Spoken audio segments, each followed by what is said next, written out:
Very good evening to all of you. To crack UPSC and UPPCS, welcome to the Grandmaster 360. Myself Richa, and today we will cover the part second of the topic Maratha State and Confederacy.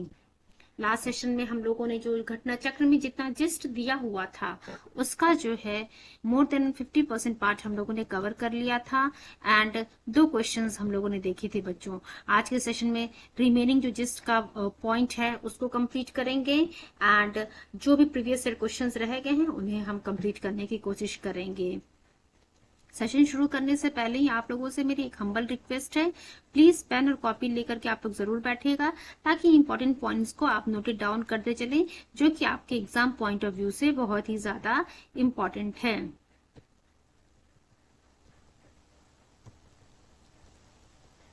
यहाँ तक हम लोगों ने बच्चों complete कर लिया था, treaty of Sangola तक पढ़ लिया था हम लोगों ने। अब आज जो हमें पढ़ना है सरंजमी सिस्टम के बारे में। सरंजमी सिस्टम क्या था पूछता है। देखिए यहाँ पे हम देखते हुए चलेंगे कि किस प्रकार से कमीशन में क्वेश्चंस आए हुए हैं या फिर कैसे जो है आपके एग्जाम में क्वेश्चंस बनेंगे। तो सरंजमी सिस्टम की अगर हम बात करते हैं, सरंजमी सिस्टम किससे जुड़ा हुआ था? मराठा पीरियड से जो है लैंड रेवेन्यू से जुड़ा हुआ था मराठा पीरियड में।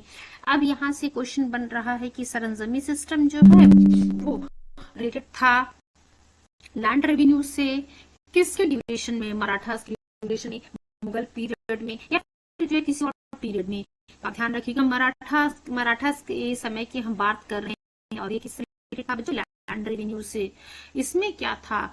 जो भी जमीनें थी सरंजमी सिस्टम के अंडर दी जाती थी, it was provided for the livelihood of Maratha jagirdar during the Maratha period. तो आप देख सकते हैं बच्चों, मराठा जागीरदार को ये जो है सरंजमी प्रथा के अंडर प्रोवाइड की जाती थी मराठास के पीरियड में। अब हम मूव करेंगे अहमद शाह अब्दाली से जुड़े हुए पॉइंट को देखेंगे 1757 में। Just wait for few seconds.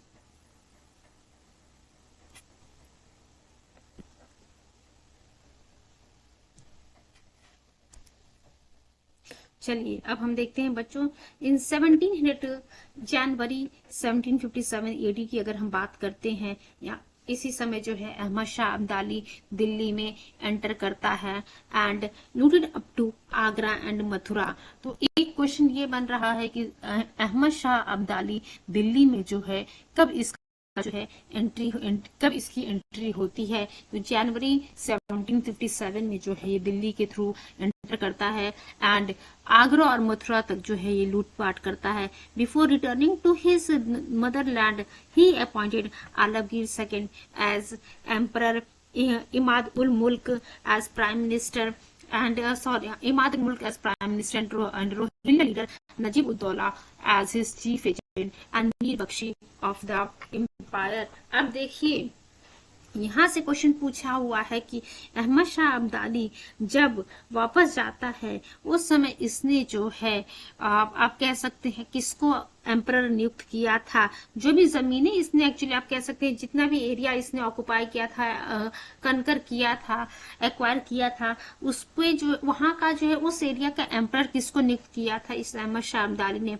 Alamgir द्वितीय को जो है आलमगीर सेकंड को ये नियुक्त करता है क्या कि as emperor and Imad ul मुल्क को जो है ये प्राइम मिनिस्टर नियुक्त करता है एंड रोहिल्ला लीडर जो रहते नजीब उद्दौला को उसका जो है chief agent and Mir Bakshi appoint करता है। तो आपसे पूछेगा कि इमाद उल मुल्क को जो है अहमद शाह अब्दाली किस पद पे बैठा करके ये वापस जाता है अपने मदरलैंड? तो देखिए इमाद उल मुल्क को प्रधानमंत्री बनाता है, प्राइम मिनिस्टर बनाता है और रोहिल्ला लीडर जो नजीब उद्दौला रहते हैं उनको chief agent and Mir Bakshi of the empire बनाता है एंड किसको एम्परर बनाता है? आलमगीर सेकंड को ये एम्परर बनाता है। उसके बाद बात करते हैं हम थर्ड बैटल ऑफ पानीपत को। Third battle of Panipat was fought between Maratha Sadashivrao Bhau and Afghan invader Ahmad Shah Abdali. ये जो लिखा हुआ है बच्चों थर्ड बैटल ऑफ पानीपत, ये बहुत ही इंपॉर्टेंट है आपके एग्जाम पॉइंट ऑफ व्यू से। क्वेश्चन 2 तरीके से बन रहा, 3 क्वेश्चन आपके सामने हैं। पहला क्वेश्चन ध्यान रखिएगा, पानीपत का तृतीय युद्ध कब हुआ था? थर्ड बैटल ऑफ पानीपत कब हुआ था?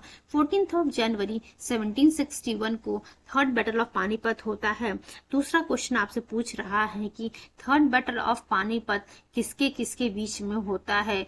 Maratha Sadashivrao Bhau and Afghan invader Ahmad Shah Abdali. Sadashivrao Bhau and Ahmad Shah Abdali के बीच में ये थर्ड बैटल ऑफ पानीपत होता है। तीसरा क्वेश्चन बन रहा है आपके सामने, जो मराठा रहते हैं Sadashivrao Bhau and Afghan invader Ahmad Shah Abdali के बीच में एक युद्ध होता है 14 जनवरी 1761 को। ये युद्ध जो है, इस युद्ध को हम किस नाम से जानते हैं? तो थर्ड बैटल ऑफ पानीपत के नाम से इस युद्ध को जानते हैं, which took place on 14 January 1761 between Sadashivrao Bhau and Afghan invader Ahmad Shah Abdali. अब उम्मीद करते हैं इस थर्ड बैटल ऑफ पानीपत से जुड़े जो 3 इंपॉर्टेंट मुख्य बातें थी वो आप लोग को याद हो गई होंगी कि किसके किसके बीच में हुआ, कब हुआ ये युद्ध। मराठास जो है इस युद्ध में हार जाते हैं अफगानों के हाथ में। And according to Kashiraj Pandit, historian. अब काशीराज पंडित कौन थे? एक इतिहासकार थे, historian who was eye witness to of this battle. Two pearls have been dissolved, 22 gold coins have been lost, and of the silver and the copper the total cannot be cast। अब देखिए यहाँ जो ये statement आपको काशीराज पंडित से देखने को मिल रहा है, प्रीलिम्स में ये क्वेश्चन पूछा हुआ है कि काशीराज पंडित जी जो एक हिस्टोरियन थे, उन्होंने किस युद्ध को जो है अपने आंखों से, आप कह सकते हैं किस युद्ध को देखा था, या फिर जो है किस युद्ध के बारे में इन्होंने कहा कि 2 pearls have been dissolved, 22 gold coins have been lost, and of the silver and copper the total cannot be cast up। ये किसके लिए था बच्चों? ये थर्ड बैटल ऑफ पानीपत के बारे में जो है काशीराज पंडित जी इस कह रहे थे। That was the message which was sent to Balaji Bajirao in encrypted form by the merchant after this agonizing defeat of the Maratha. तो आप देख सकते हैं बच्चों, तो काशीराज पंडित जी क्योंकि इस युद्ध थर्ड बैटल ऑफ पानीपत को इन्होंने खुद देखा था, उन्होंने कहा कि ये जो स्टेटमेंट जो आप लोगों ने देखा कि 2 pearls have been dissolved and 2 gold coins have been lost, and of the silver and the copper the total cannot be cast up। ये जो संदेशा था बालाजी बाजीराव के द्वारा एक इनक्रिप्टेड फॉर्म में संदेशा को जो है मर्चेंट के द्वारा भेजा जाता है, by a merchant after this agonizing defeat of the Marathas. The immediate reason for the third battle for the battle of Panipat was the Ahmad Shah Abdali's desire to avenge Marathas as they expelled his viceroy Timur Shah from the Lahore। तो अब देख सकते हैं आखिर एक question बनता है कि व्हाट वाज द इमीडिएट, तात्कालिक कारण क्या था इस थर्ड बैटल ऑफ पानीपत का? असल में जो अहमद शाह अब्दाली का वाइसराय था तिमूर शाह उसको जो है मराठास के द्वारा लाहौर से एक्सपेल कर दिया जाता है। इसी कारण जो आप कह सकते हैं इसी का बदला लेने के लिए ही जो है अहमद शाह अब्दाली इस थर्ड बैटल ऑफ पानीपत को जो है थर्ड बैटल ऑफ पानीपत में जो है ये आता है। आप कह सकते हैं अहमद शाह अब्दाली जो है इसका बदला लेने के लिए जो पानीपत का युद्ध हुआ था उसको जो है करवाता है, इसी के कारण होता है। Ahilya Bai was the Maratha ruler from the Holkar dynasty. Holkars belong to Indore. अब देखिए यहाँ जो अहिल्या बाई वाले स्टेटमेंट आपको देखने को मिल रहा है बच्चों, ये हम घटना चक्र से जिस्ट कर रहे हैं, तो ये मत सोचिएगा कि सारी चीजें मैम सीक्वेंस में क्यों नहीं बता रही हैं। एक्चुअली देखिए जितने भी प्रीलिम्स में क्वेश्चंस आए हुए हैं उन्हीं का जिस्ट जो है, उन्हीं के आंसर्स को एक जिस्ट फॉर्म में स्टार्टिंग में दिया हुआ है घटना चक्र में, तो हम उन्हीं सब चीजों को पढ़ रहे हैं। तो अहिल्या बाई, क्वेश्चन था कि अहिल्या बाई, या आपके सामने 3 और ऑप्शन रहेंगे, who was a Maratha ruler from the Holkar dynasty. तो यहाँ पे जो है अहिल्या बाई इसका आंसर था। एंड होलकर्स कहाँ से बिलोंग करते थे? ध्यान रखिएगा इंदौर से। ये जो पहला क्वेश्चन है वो हम लोगों ने कर लिया था, फर्स्ट सेकंड थर्ड क्वेश्चंस हम लोगों ने कर लिए थे बच्चों। अब जो है इस सेशन में जो है रिमेनिंग क्वेश्चंस को हम कंप्लीट करने की कोशिश करेंगे। चलिए क्वेश्चन है हमारे पास, when was Shivaji born and when did he assume the title of Chhatrapati. अब देखिए क्या कह रहा है, शिवाजी का जन्म कब हुआ था एंड शिवाजी ने जो कब छत्रपति की जो है उपाधि ग्रहण की थी। तो ध्यान रखिएगा बच्चों, शिवाजी का जन्म जो है, जो ईयर आपके सामने मौजूद है उसके अकॉर्डिंग हम लोगों ने लास्ट सेशन में पढ़ा था 1627 कहीं कहीं लिखा हुआ है, कहीं कहीं जो है 1631 लिखा हुआ है। तो करंट में जो आपको क्वेश्चन देखने को मिल रहा है, मीन्स ऑप्शन देखने को मिल रहा है 1627, यानी कि सी और डी में से कोई ऑप्शन होगा। उसके बाद पूछ रहा है कि कब इन्होंने जो छत्रपति की उपाधि ग्रहण की थी। तो छत्रपति की उपाधि शिवाजी ने जो है 1674 में ग्रहण की थी, आफ्टर हिज कोरोनेशन। ठीक, उनके कोरोनेशन के बाद जब उनका राजरोहण होता है 1674 में, उसके बाद जो है शिवाजी ने छत्रपति की उपाधि ग्रहण की थी। अगर उनकी मृत्यु से जुड़ा हुआ डेट पूछता है तो ध्यान रखिएगा 1680 में जो है शिवाजी की डेथ होती है।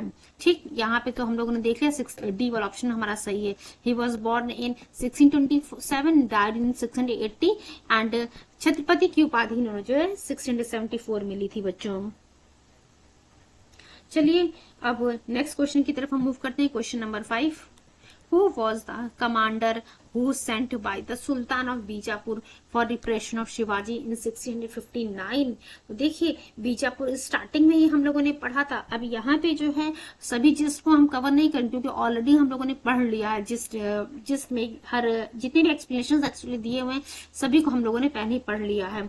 तो क्वेश्चन है कि शिवाजी को रिप्रेस करने के लिए 1659 में कहाँ के बीजापुर के सुल्तान ने जो है किसको एज अ कमांडर भेजा था। तो यहाँ पे हम किसकी बात कर रहे हैं बच्चों, आप लोगों को पता भी होगा, अफजल खान की हम बात कर रहे हैं। 1659 की जब हम बात करते हैं, बीजापुर के सुल्तान के द्वारा जो है अफजल खान को शिवाजी को सप्रेस करने के लिए भेजा जाता है, लेकिन शिवाजी ने जो है इसकी जो है अफजल खान की हत्या कर देते हैं।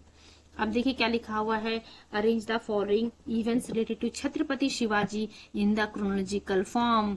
और करेक्ट कोड को जो आप सिलेक्ट कीजिए। पहला पॉइंट लिखा हुआ है the victory on the fort of Chakan, दूसरा लिखा हुआ the episode of Afzal Khan, तीसरा लिखा हुआ the start of clash with the Mughals and चौथा लिखा हुआ अटैक एंड सैक ऑफ सूरत।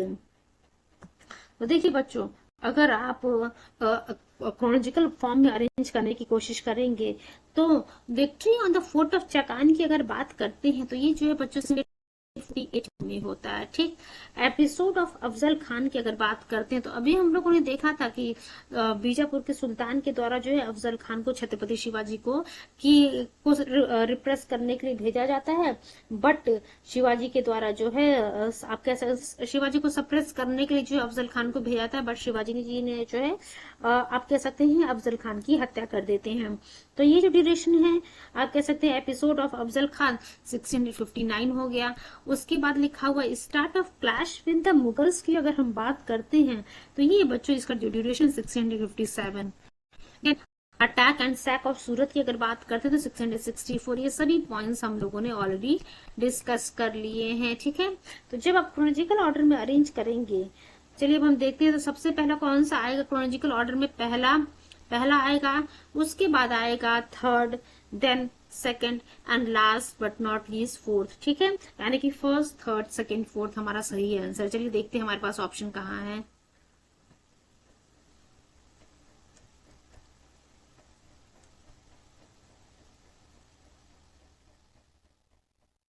देखिए बच्चों, फर्स्ट, थर्ड, सेकंड, फोर्थ जो है हमारा ऑप्शन है, यानी कि ए वाला जो है ऑप्शन हमारा सही है।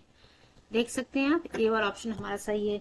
चलिए मूव करते हैं अगले क्वेश्चन की तरफ। Question number 7, in which city was Shivaji in captivity when he escape from the custody of the Mughals. तो देखिए कह रहा है कि शिवाजी जब मुगलों की कस्टडी से भागते हैं, बाहर निकलते हैं, तो उस समय जो है ये किस शहर में होते हैं। शिवाजी की हम बात कर रहे हैं तो बच्चों ये आगरा में होते हैं, जयपुर भवन इन आगरा। जब ये मुगल्स की कस्टडी से निकलते हैं, औरंगजेब जो है शिवाजी को इम्प्रिजन करता है, कब, आगरा में 666 में। चलिए अब अगला क्वेश्चन है, शिवाजी की राजधानी, शिवाजी की कैपिटल क्या थी। शिवाजी का कैपिटल बच्चों हम लोगों ने पढ़ा है रायगढ़। शिवाजी का कोरोनेशन 1674 में होता है और उसके बाद ये छत्रपति की उपाधि ग्रहण करते हैं। देन और इन्होंने जो अपनी राजधानी क्या बनाई थी, रायगढ़ बनाई थी। चलिए अगला क्वेश्चन देखते हैं। अगला क्वेश्चन फिर से आ गया, where was the capital of Shivaji. क्या अभी आप लोग को इसका ऑप्शन देखना पड़ेगा? नहीं, आप लोग फटाफट जो इसका जवाब देंगे रायगढ़। रायगढ़ जो है शिवाजी की राजधानी थी। Move to the question number 10। अगला क्वेश्चन देखिए क्या लिखा हुआ है।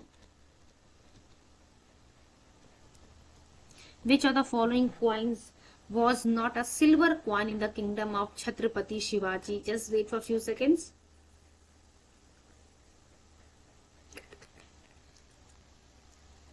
देखिए बच्चों क्या कह रहा है कि इसमें से कौन सा जो है सिक्का वो सिल्वर क्वाइन नहीं था in the kingdom of the Chhatrapati Shivaji. तो यहाँ पे हम बात कर रहे हैं बच्चों रूका की।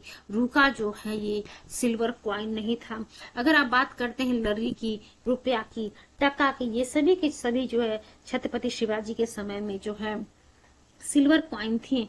बट जब आप रूका की बात करते हैं तो रूका जो है ककतिया डायनेस्टी के समय की क्वाइन है। ककतिया डायनेस्टी के समय की ये सिक्का जो है रूका है। चलिए मूव करते हैं क्वेश्चन नंबर 11 की तरफ। उम्मीद करते हैं सभी क्वेश्चंस के आंसर्स आप लोगों को बच्चों आ रहे होंगे।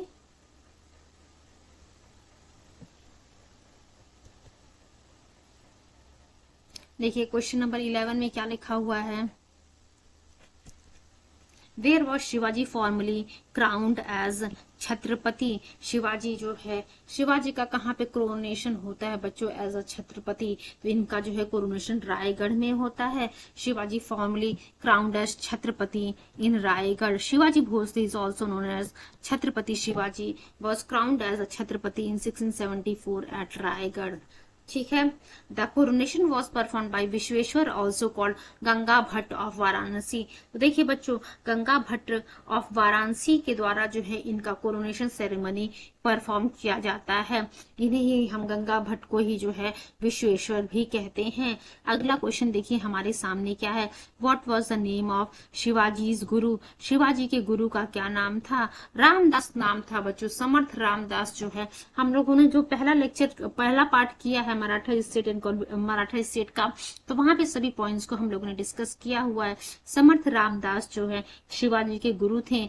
He is remembered for his Advait Vedantic text, thus both he also written the poem. He has also written the poem in praise of King Shivaji by the name of the Shiva स्तुति। अब देखिए अब यहाँ से question पूछेगा कि शिवा स्तुति। अगर नहीं पूछा हुआ है तो आप खुद ही क्वेश्चन बना सकते हैं कि शिवा स्तुति किसके लिए लिखा गया है। एक क्वेश्चन ये बन गया। दूसरा क्वेश्चन ये बन गया कि शिवा स्तुति किसके द्वारा लिखा गया है। तो बच्चों जो मराठा किंग थे शिवाजी, उनके लिए शिवा स्तुति लिखी गई है। और किसके द्वारा लिखी गई है? समर्थ रामदास जी के द्वारा लिखी गई है, जो कि शिवाजी के गुरु थे। चलिए अगला क्वेश्चन पूछते हैं। अष्टप्रधान, ये तो आप लोग को पता होगा कि शिवाजी से ही जुड़ा हुआ है। क्वेश्चन देखिए क्या लिखा हुआ। किसने जो है अष्टप्रधान को स्टैब्लिश किया था? क्या चंद्रगुप्त या अशोक या हर्षवर्धन या शिवाजी या नन ऑफ द अबव और more than one of the above? Shivaji जो इन्होंने जो है अष्टप्रधान को स्टैब्लिश किया था। अब अगले क्वेश्चन की तरफ हम देखते हैं। अगला क्वेश्चन क्या लिखा हुआ है। Ashtapradhan was a council of ministers. Ashtapradhan जो है किसके ड्यूरेशन में काउंसिल ऑफ मिनिस्टर्स थे? अष्टप्रधान में जो है 8 मंत्रियों के नाम भी हम लोगों ने पढ़े थे। ये तो आप सभी लोग को पता है। डी वाला ऑप्शन हमारा सही है। द मराठा एडमिनिस्ट्रेशन अष्टप्रधान जो है काउंसिल ऑफ मिनिस्टर्स था। चलिए डी वाला अगला इसका सही आंसर मीन्स आप कह सकते हैं एक्सप्लेनेशन हम लोग देखते हैं क्या लिखा हुआ है। Ashtapradhan was a council of ministers constituted by Shivaji in Maratha administration. जो 8 मिनिस्टर्स थे वो कौन कौन थे? पहला पेशवा पंडित, दूसरा पंडित राव, तीसरा सुमंत, चौथा अमात्य, 5वें मंत्री, 6वें सचिव, 7वें सेनापति, 8वें न्यायाधीश। अब देखिए बच्चों ये हम लोगों ने 8 देख लिए। उसके बाद पेशवा कौन थे? प्राइम मिनिस्टर थे किंग के। देन अमात्य मजूमदार की हम बात करते हैं, फाइनेंस एंड रेवेन्यू मिनिस्टर थे। वैकनविश या फिर मंत्री, ये जो इंटीरियर मिनिस्टर थे, managing internal affairs specially intelligence and espionage. उसके हम लोग जो है सचिव की बात कर रहे हैं। सचिव का काम था, जितने भी कॉरेस्पॉन्डेंस के काम थे उसकी जिम्मेदारी जो है सचिव के ऊपर थी। देन सेनापति की हम बात करते हैं, इन्हें ही हम दबीर भी कहते हैं, जिन्हें हम फॉरेन मिनिस्टर कहते हैं। फिर न्यायाधीश का काम आप सभी लोगों को पता है बच्चों। न्यायाधीश जो है justice of, just wait for few seconds, Sumant जो है बच्चों, यहाँ पे जो थोड़ा मिस्टेक हो गया, सुमंत का काम जो है बच्चों, इसे हम फॉरेन मिनिस्टर कहते हैं। देन जब हम सेनापति की बात करते हैं, सेनापति यानी कि यहाँ जो सेनापति लिखा हुआ था, सेनापति जिसे हम सर नौबत भी कहते हैं, maintenance of appointments, organisation and food supply to military. Then उसके बाद हम न्यायाधीश की बात करते हैं, न्यायाधीश का क्या काम था, जस्टिस, चीफ जस्टिस थे ये। उसके बाद हम लोग जो है पंडित राव के बारे में हम लोग पढ़ लिया, हम लोगों ने नहीं पढ़ा भी, पंडित राव जो है हाई प्रीस्ट थे। चलिए अब अगला क्वेश्चन भी जो है देखिए, इसका अगर आप लोग को एक बार स्क्रीनशॉट लेना है तो आप लोग स्क्रीनशॉट ले सकते हैं बच्चों। स्टार्टिंग में जो है लास्ट सेशन में इस पॉइंट को हम लोगों ने कंप्लीट किया हुआ है।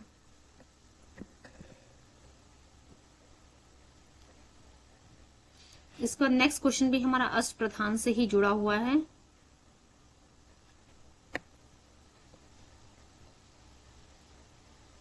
देखिए अगला क्वेश्चन क्या लिखा हुआ, Ashta Pradhan was helping in administration of which ruler. तो कह रहा है कि किस रूलर के समय में जो प्रशासन की हेल्प के लिए अष्ट प्रधान बनाया गया था। तो शिवाजी के समय की हम बात करें, डी वाला ऑप्शन हमारा सही है। अगला क्वेश्चन देखिए क्या लिखा हुआ है, अगला क्वेश्चन भी जो है बच्चों अष्ट प्रधान से ही जुड़ा हुआ है। कह रहा है कि the following were the officers in the अष्ट प्रधान ऑफ शिवाजी। शिवाजी के समय में वो कौन कौन से ऑफिसर्स थे, क्या मजूमदार थे बच्चों, मजूमदार, तो ये तो मजूमदार, फिर दबीर, फिर लिखा हुआ आपके सामने वकनवीस, फिर सुरनीस लिखा हुआ है बच्चों। तो जब आप अष्ट प्रधान की बात करें, देखिए अलग अलग आप कह सकते हैं बुक्स में जो है अलग अलग नाम भी लिखे हुए हैं। देखिए बच्चों यहाँ पे जो हमारा सही ऑप्शन है कि कौन कौन जो है वो ऑफिसर्स थी अष्ट प्रधान ऑफ शिवाजी में, तो जो चारों नाम लिखे हुए सभी लोग जो है अष्ट प्रधान में आते थे। चलिए अब हम अगले क्वेश्चन की तरफ जो है देखते हैं। देखिए ये जो मजूमदार, आप अभी सोच रहे होंगे कि मैम ने जो मजूमदार, हम लोगों ने अभी जो पहले वाले क्वेश्चन नंबर 14 में देखा था, अमात्य को जो है मजूमदार भी कहा जाता था, जैसे जिसे हम फाइनेंस एंड रेवेन्यू मिनिस्टर कहते हैं। वही जब हम दबीर की हम बात करते हैं बच्चों, तो दबीर, अब दबीर आप सोच रहे होंगे तो मैंने कहा था सुमंत को जो है दबीर कहते हैं, सुमंत जिसे हम फॉरेन मिनिस्टर भी कहते हैं। उसके बाद वकनवीस लिखा हुआ है, वकनवीस के बारे में भी हम लोगों ने पढ़ा था। वकनवीस का ये, या फिर जिसे आप मंत्री कह रहे थे, जो कि interior minister managing internal affairs specially intelligence and espionage. उसके बाद जब हम बात करते हैं बच्चों, just wait of few seconds, उसके बाद जो ये सुरनीस लिखा हुआ जिसे आप सचिव या फिर सुरनवीस कह रहे थे, who was responsible for all the correspondence, यानी कि 1 2 3 4 ये सभी के सभी जो है सही है। ई वाला ऑप्शन हमें देखने को मिल रहा है, all of the above are correct option. अब देखिए क्या लिखा हुआ है, Sarnobat at time of Shivaji, Shivaji के समय में जो है ये जो पोस्ट थी सरनोभात की, ये किससे जुड़ा हुआ था, तो ये बच्चों ये मिलिट्री एडमिनिस्ट्रेशन से जुड़ा हुआ था। सरनोभात का जो पद था शिवाजी के समय में मिलिट्री एडमिनिस्ट्रेशन से ही जुड़ा हुआ था। अगला क्वेश्चन देखिए क्या लिखा हुआ है हमारे सामने, द मेंबर ऑफ शिवाजी अष्ट प्रधान who looked after foreign affairs was। अब देखिए फॉरेन अफेयर्स की हम बात कर रहे थे कि फॉरेन अफेयर्स के बारे में कौन देख रहा था, सुमंत, सुमंत जिसे आप दबीर भी कह रहे थे बच्चों, दबीर, सुमंत दबीर, यही जो है फॉरेन अफेयर्स को देख रहे थे, इन्हें हम फॉरेन मिनिस्टर कह रहे थे। डी वाला ऑप्शन हमारा सही है। देख सकते हैं आप 1998 के यूपीएससी में क्वेश्चन पूछा हुआ, बहुत ही इजी क्वेश्चन यूपीएससी में आया हुआ था। चलिए अब हम अगले क्वेश्चन की तरफ देखते हैं। अगला क्वेश्चन जो है, अगला क्वेश्चन भी इसी से जुड़ा हुआ है, सुमंत से ही जुड़ा हुआ है।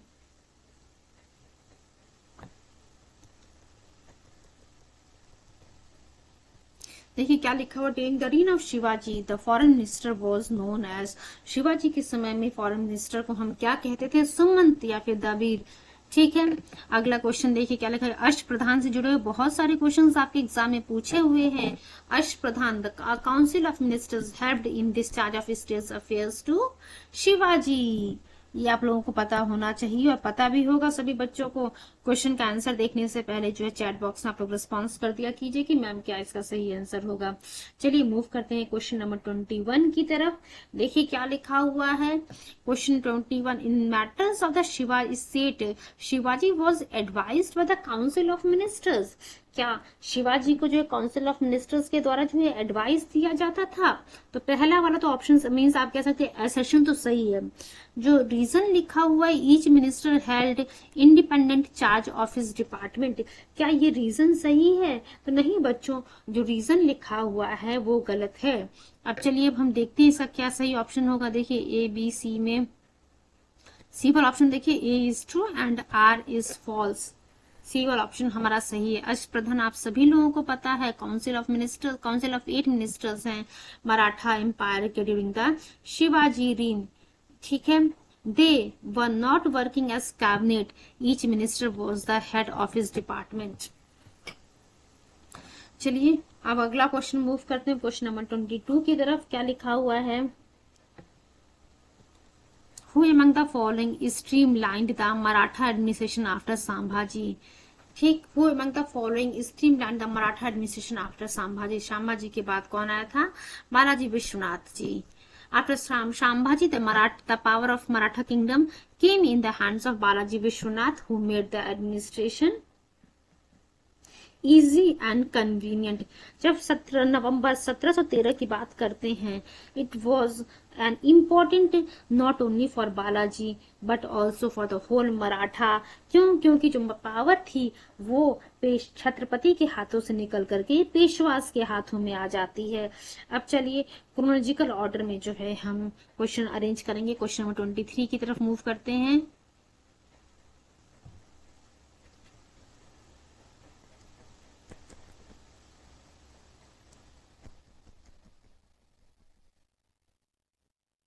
Just wait. देखिए बच्चों, कह रहा है कि क्रोनोलॉजिकल ऑर्डर में जो है अरेंज कीजिए इन रूलर्स को। बाजीराव, देन बालाजी बाजीराव, उसके बाद बालाजी विश्वनाथ, उसके बाद लिखा हुआ है माधव राव। तो अगर आप बात करते हैं बालाजी विश्वनाथ की, तो इनका जो ड्यूरेशन था 1713 से लेकर के 1720। उसके बाद Sahu appointed the elder son of Balaji Vishwanath Bajirao first as a Peshwa, whose tenure was from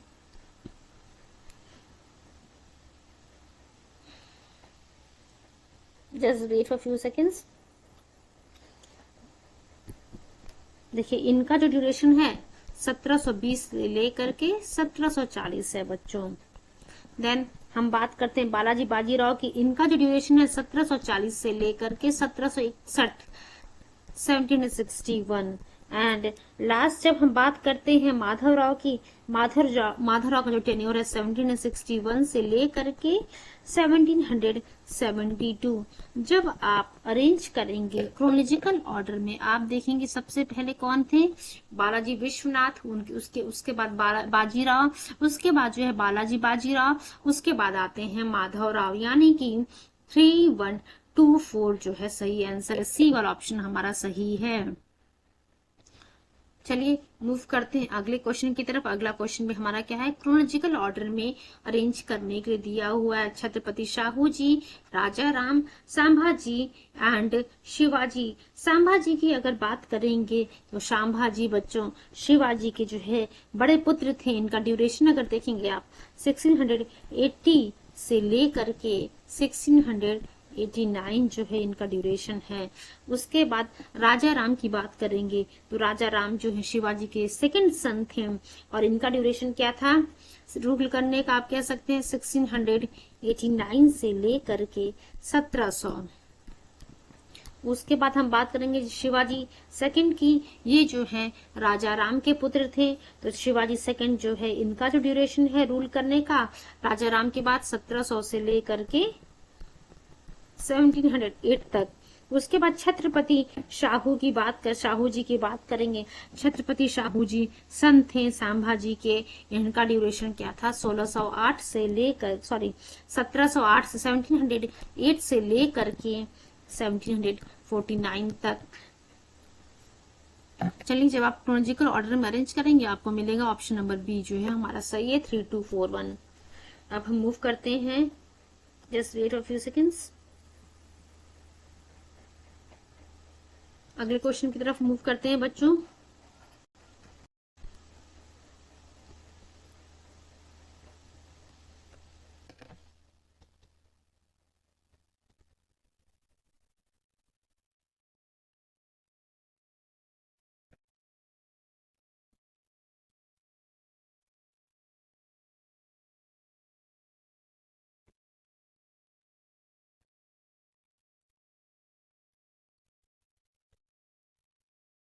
देखिए सेशन में क्या लिखा हुआ है, 1750 by 1750 the Maratha kingdom had become a confederacy presided over by the Peshwas।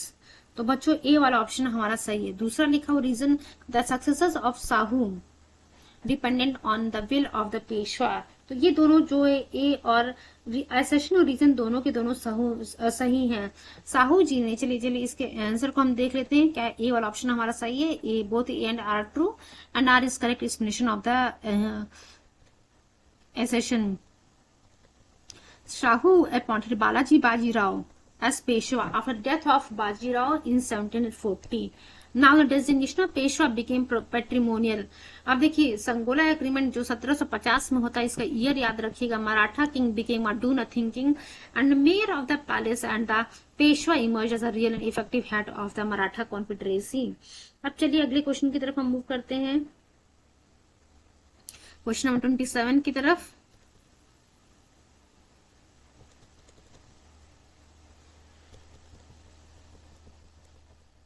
The Maratha king became a non-entity and the Peshwa the virtual ruler from the time of। अब देखिए ये जो है असल में बालाजी बाजीराव की जब हम बात करते हैं, बालाजी बाजीराव के समय से ही ये चीज हो जाती है। Maratha king became a non entity and the Peshwa the virtual ruler from time of the Balaji Bajirao. देखिए सी वाला ऑप्शन जो है बालाजी बाजीराव मेंशन किया हुआ आई थिंक।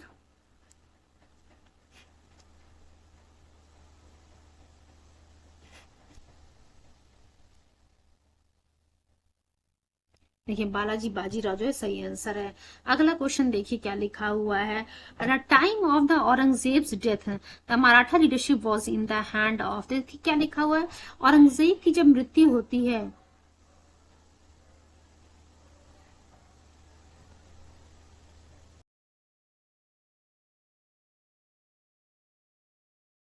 बच्चों मूव करते हैं क्वेश्चन नंबर 28 की तरफ। अब देखिए यहाँ पे क्वेश्चन क्या लिखा हुआ है, at the time of Aurangzeb's death the Maratha leadership was in the hands of. तो देखिए क्या कह रहा है कि औरंगजेब की मृत्यु के समय में मराठास का जो नेतृत्व था वो किसके हाथ में था। तो इस समय जो है बच्चों Marathas leadership was in the hand of Tarabai. D वाला ऑप्शन यहाँ पे हमारा सही है। चलिए इसके एक्सप्लेनेशन को हम थोड़ा सा देख लेते हैं। बाकी जो है जिसमें हम लोगों ने ऑलरेडी सभी चीजों को कवर किया हुआ है। Raja Ram led Marathas as a representative of Shahu from 1689 to 1700। अब देखिए बच्चों राजा राम की मृत्यु के बाद जो इनकी वीडियो रहती है, Tarabai struggled with the Mughals on behalf of his son Shivaji second. At time of Aurangzeb Maratha leadership जो है ताराबाई के हाथों में थी। चलिए अगला क्वेश्चन भी जो है ताराबाई से ही जुड़ा हुआ है। Who among the following Maratha women led struggles against the Mughal Empire from 1700 AD। देखिए बच्चों ये जो है हम ताराबाई की ही बात कर रहे हैं। राजा राम की मृत्यु के बाद उनके जो माइनर सन रहते हैं शिवाजी सेकंड, वो जो है राजा बनते हैं और उनकी तरफ से आप कह सकते हैं रूल कौन कर रहा होता है, जो राजा राम की वीडियो रहती है ताराबाई, या फिर आप कह सकते हैं जो उनकी माता रहती हैं ताराबाई, वो जो है रूल कर रही होती हैं। मराठास का आप कह सकते हैं कि नेतृत्व कर रही होती हैं। मराठा लीडरशिप जो ताराबाई के हाथों में थी। तो सी वाला ऑप्शन हमारा सही है। अब देखिए इस सेशन को शुरू करते ही जो है हम लोगों ने पहला पॉइंट सरंजमी सिस्टम से पढ़ा था, जो कि लैंड रेवेन्यू सिस्टम था मराठास के समय में। तो पहला वाला ऑप्शन ही हमारा सही है। सरंजमी सिस्टम क्या था, मराठास के समय में लैंड रेवेन्यू सिस्टम था। इस सरंजमी सिस्टम के अंडर में क्या होता था, जमीन जो है प्रोवाइड की जाती थी मराठा जागीरदार को उनकी लाइवलीहुड के लिए ड्यूरिंग द मराठा पीरियड। अगला क्वेश्चन देखते हैं क्या लिखा हुआ है, the Maratha claim of revenue for protection is known by what name. देखिए अब देखिए सुरक्षा के लिए जो है मराठा जो है एक रेवेन्यू क्लेम करते थे, उसको किस नाम से हम जानते थे, तो उसे बच्चों चौथ कहा जाता था। क्या कहा जाता था, chauth. Chauth was the revenue for protection claimed by Marathas. It was ये जो है आप कह सकते हैं प्रोविंसेस से लिया जाता था, विच वर नोन एज मुगलई। अब हम अगला क्वेश्चन देखते हैं, अगला क्वेश्चन जो हम लोगों ने काशीराम पंडित जी से पहले स्टार्टिंग में पॉइंट पढ़ा था बच्चों, अगला क्वेश्चन जो है उसी से जुड़ा हुआ है। देखिए क्या लिखा, historian witness to the third battle of Panipat, who was he. तो कौन इतिहासकार जो थर्ड बैटल ऑफ पानीपत को देखे थे, उन्होंने आंखों देखी, इन्होंने देखा था, काशीराज पंडित जी की हम बात कर रहे हैं। Historian witness to the third battle of Panipat was Kashiraj Pandit, ये हम लोगों ने जो है शुरुआत में ही पढ़ा था बच्चों। काशीराज पंडित के अकॉर्डिंग जो है आप कह सकते हैं कि बालाजी बाजीराव के द्वारा जो है एक इनक्रिप्टेड मैसेज जो है बच्चों सेंड करवाया, that was message which was sent to Balaji Bajirao in encrypted form by the merchant after this vigorous defeat of Maratha. तो देख सकते हैं बच्चों आप, बालाजी बाजीराव को जो है ये संदेशा भिजवाया जाता है एक मर्चेंट के द्वारा कि मराठास की जो है हार हो जाती है। और मैसेज किस फॉर्म में भिजवाया जाता है, काशीराम पंडित जी कहते हैं कि 2 pearls has been dissolved, 22 gold coins have been lost, and of the silver and the copper the total cannot be cast। देखिए शुरुआत में जो मैंने बाय मिस्टेक ये कह दिया था कि बालाजी बाजीराव के द्वारा भिजवाया जाता है, नहीं, असल में बालाजी बाजीराव को जो है ये मैसेज मर्चेंट के द्वारा जो है भिजवाया जाता है मराठास की हार के बाद। चलिए मूव करते हैं नेक्स्ट क्वेश्चन की तरफ हम। What was the immediate reason for Ahmad Shah Abdali to invade India and fight the third battle of Panipat? तो देखिए पहला वाला ऑप्शन जो लिखा हुआ है, he wanted to avenge the expulsion of his viceroy Timur Shah from Lahore by Marathas। तो पहला वाला ऑप्शन बच्चों यहाँ पे हमारा सही है। चलिए क्वेश्चन नंबर 34 की तरफ मूव करते हैं। थोड़े से क्वेश्चन और हमारे पास रह गए बच्चों।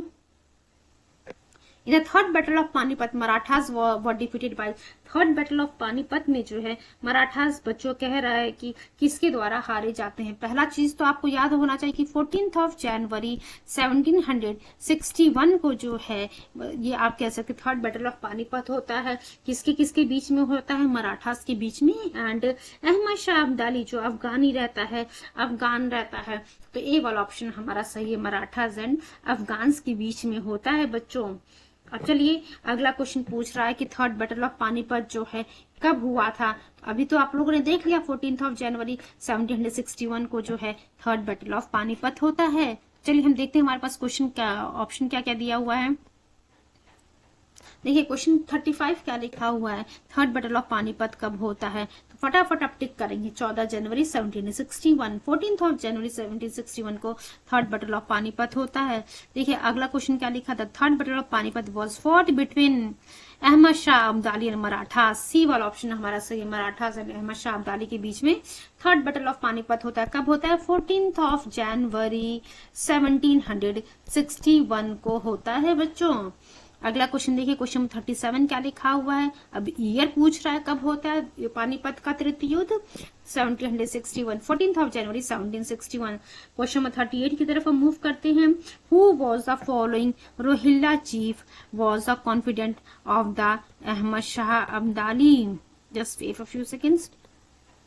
तो यहाँ पे हम किसकी बात कर रहे हैं, नजीब खान की बात कर रहे हैं। अहमद शाह अब्दाली ये दिल्ली में जो है जनवरी 1757 में एंटर करता है, आगरा मथुरा तक को लूट लेता है। Before returning to his motherland ये जो है आलमगीर सेकंड को एम्परर अपॉइंट करता है, इमादुल मुल्क को जो प्राइम मिनिस्टर अपॉइंट करता है एंड नजीब-उद-दौला यानी कि नजीब खान को जो chief agent and Mir Bakshi of the empire appoint करता है। लास्ट 2 क्वेश्चन हमारे पास बचे हैं। मोदी स्क्रिप्ट से जुड़ा हुआ है एक क्वेश्चन, चलिए देखते हैं। The Modi script was employed in the document of, तो यहाँ पे हम बच्चों मराठास की बात कर रहे हैं। डी वाला ऑप्शन हमारा सही है। The Modi script was employed in the documents of Marathas specially in keeping the revenue and administrative record. चलिए क्वेश्चन नंबर 40 लास्ट क्वेश्चन है हमारा आज का ये। उसके बाद जो है हम पढ़ेंगे नेक्स्ट लेक्चर में disintegration of the Mughal empire. Which of the following pair tax during Maratha rule in CG and its meaning is not correctly matched। तो देखिए बच्चों यहाँ पे हम किसकी बात कर रहे हैं, Tarai tax collected on irrigation. ये जो है ये असल में गलत है। Tarai was not a tax collected in irrigation during the Marathas rule in Chhattisgarh. All the options are correctly matched. देखिए तकोली का मतलब सही है। एनुअल ट्रिब्यूट फ्रॉम द जमींदार। सायर क्या था, tax on the sales of goods and C लिखा है Pandhari, tax collected from the non agriculturist and D लिखा हुआ Sewai, amount of pecuniary tax और पेनाल्टी। आज का लेक्चर हमारा बच्चों यहीं पे एंड होता है। नेक्स्ट सेशन में हम मिलेंगे, वहां पे हम देखेंगे disintegration of the Mughal empire.